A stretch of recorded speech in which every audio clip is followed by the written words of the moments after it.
Do you want to know what the most important part of a workers' comp settlement is?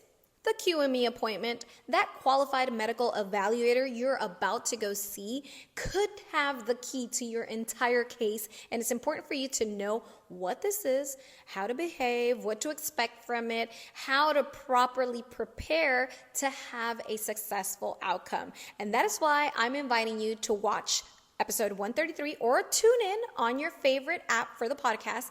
My name is Carmen, your host for Work Comp Talk Podcast, and we talk all about workers' comp here in the state of California.